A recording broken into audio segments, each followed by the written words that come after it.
let's talk about a secret war. One that's being fought miles beneath the ocean's surface, in total darkness. It's a conflict you'll never, ever see, but one that could bring our entire digital world to a grinding halt.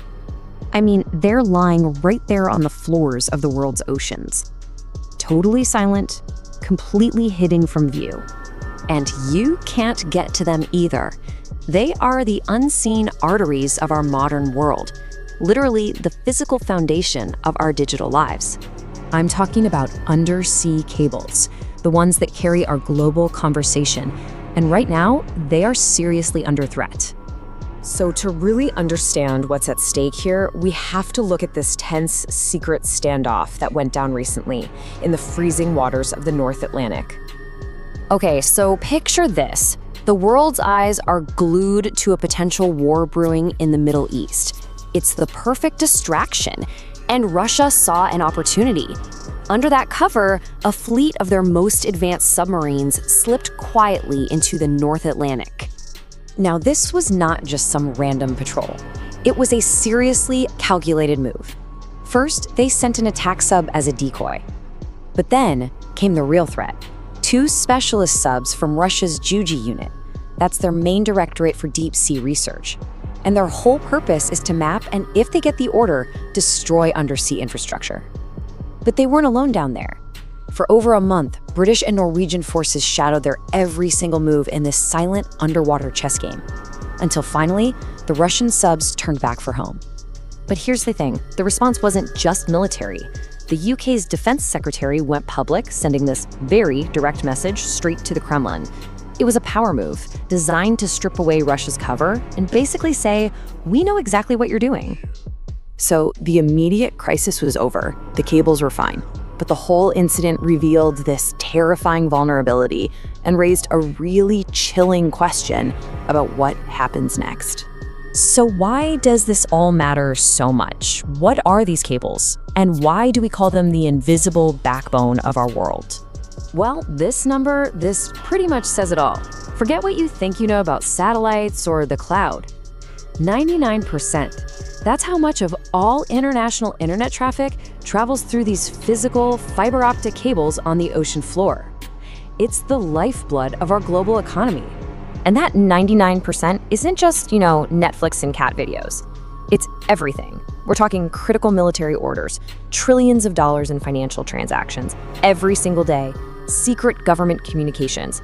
Heck, even the stream for this explainer you're watching is traveling through those exact same thin, vulnerable wires. And what happens if one of them gets cut? Well, it's a logistical nightmare. You need a specialized ship to go out, find the break miles below the surface, haul the cable up, and then painstakingly splice it back together.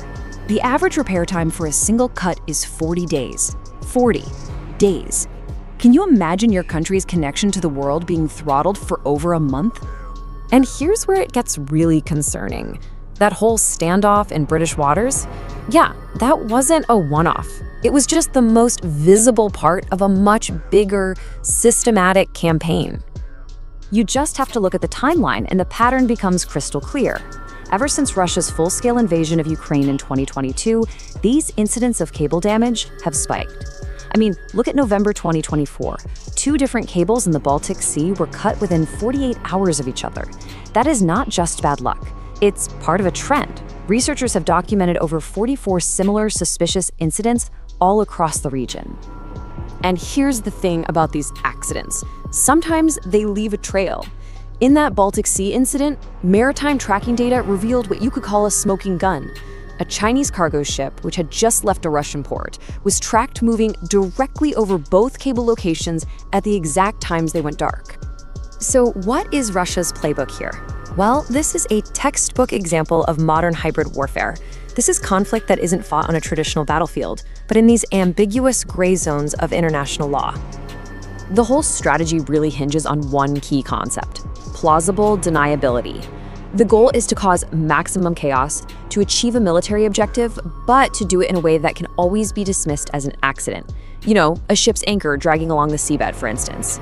It's all about creating damage without leaving your fingerprints behind. Think about it. Traditional war is obvious. You see tanks cross a border, missiles fly, it's clear who's responsible. But this new hybrid warfare, it's a war fought by 1,000 accidents, all designed to weaken your opponent. Well, you can always just shrug and say, hey, it wasn't us. And Russia has the perfect crew for this kind of work, the GUG unit. Officially, their cover story is deep sea research, but their real mission has a dual purpose. In peacetime, they're creating a detailed target map of all of the West's underwater infrastructure.